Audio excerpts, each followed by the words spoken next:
संसद का शीतकालीन सत्र सोमवार से शुरू हो रहा है और 19 दिसंबर तक चलने वाला है।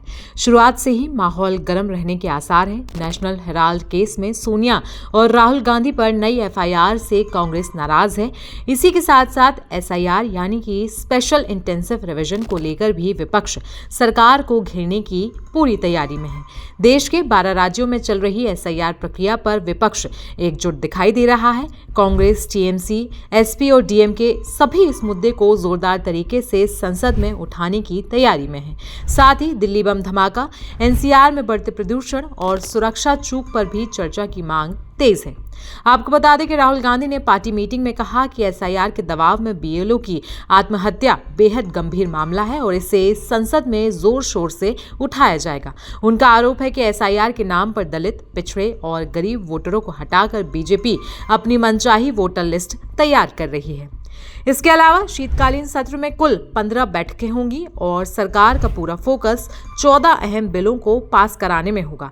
इनमें दिवाला कोड, बीमा, सिक्योरिटी मार्केट, कॉर्पोरेट कानून, नेशनल हाईवे, उच्च शिक्षा आयोग, परमाणु ऊर्जा, जीएसटी और राष्ट्रीय सुरक्षा से जुड़े सेस बिल शामिल हैं। आपको बता दें कि विपक्ष सिर्फ एसआईआर ही नहीं बल्कि दिल्ली आतंकी हमला, एयर पोल्यूशन, किसानों की हालत, बेरोजगारी, महंगाई और विदेश नीति जैसे मुद्दों पर सरकार को घेरना चाहता है। विपक्ष का कहना है कि इन मुद्दों पर खुलकर चर्चा होनी चाहिए। इसी बीच ऑल पार्टी मीटिंग के बाद सांसदों ने क्या कुछ कहा है, चलिए आपको वो भी सुनवा देते हैं। और तो और आपको किरण रिजिजू का भी बयान सुनवाएंगे। उन्होंने किस तरीके से पार्लियामेंट में चर्चा होने वाली है उसके बारे में क्या बताया है।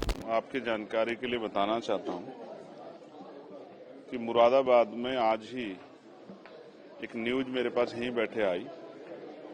उसका विषय क्या है, एसआईआर गणना पत्रांक का टारगेट पूर्ण न होने के संबंध में। एक टीचर हैं सर्वेश सिंह, जिन्होंने सुसाइड कर लिया।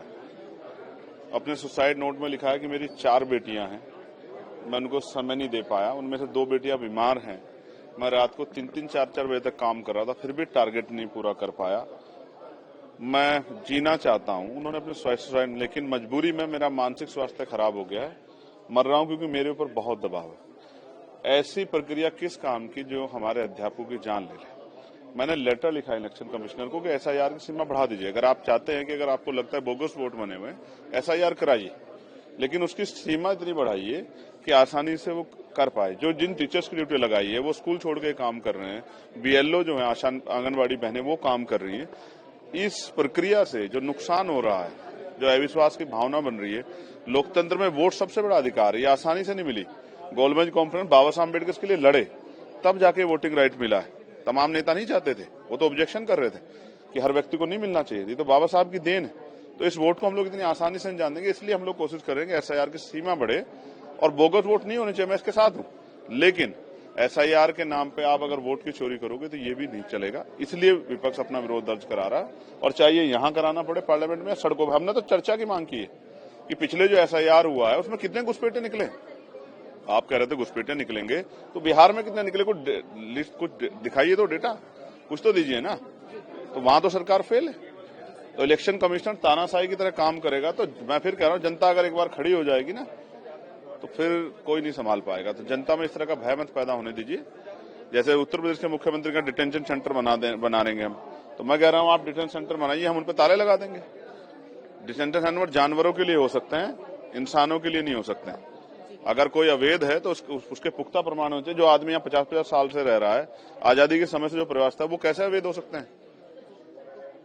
बहुत सारे सवाल, इसके जवाब सरकार को। और लीडर का बात को यहाँ आपके सामने मैं अलग से नहीं बोलना चाहता हूँ, क्योंकि मीटिंग में क्या हुई है मैं उसका मोटा मोटा आपको बता देता हूँ। कई पॉलिटिकल पार्टी के लीडर्स ने ये कहा है कि एसआईआर को भी डिस्कशन में लाना चाहिए और कई मुद्दे हैं कहा है। तो हमने यही बताया कि अभी बीएससी में हम लोग इसको चर्चा करेंगे और बीएससी तय करता है। बिजनेस में जो चीज लाना है सब्जेक्ट मैटर, वो तो हम लोग बीएससी में चर्चा करेंगे। देश की सुरक्षा की बात लगता है कि उसी तरीके से प्रोटेस्ट रहेगा, सब चीजें एसआईआर को लेकर फिर सेशन नहीं चल पाएगा। नहीं, पार्लियामेंट नहीं चलेगा ऐसा किसी ने नहीं कहा, या चलने नहीं देंगे ऐसा भी किसी ने नहीं कहा। कुछ लोगों ने, कुछ नेताओं ने ये कहा कि एसआईआर को लेकर के सदन में हंगामा कर सकता है, ये कहा है। मैंने पॉजिटिव तरीके से ये आपके सामने में आपके माध्यम से कह रहा हूं कि ऑपोजिशन का बात हम सुनने के लिए तैयार है, लेकिन कोई भी मुद्दा आप रखना चाहता है, अगर दूसरे पार्टी उसको सहमत नहीं है तो आप पार्लियामेंट चलने नहीं देंगे, ये नहीं कहना चाहिए, क्योंकि पार्लियामेंट सबका है, देश का है। पार्लियामेंट में हर इशू का चर्चा करने का एक तरीका होता है, रूल होता है, कन्वेंशन होता है। देश की सुरक्षा का मुद्दा है, ये भी उठाया कई मुद्दे आए हैं। तो संसद के इस शीतकालीन सत्र से आपको क्या उम्मीदें हैं, हमें कमेंट सेक्शन में जरूर बताएं। साथ ही साथ देश दुनिया की बाकी खबरों के लिए बने रहें हमारे साथ।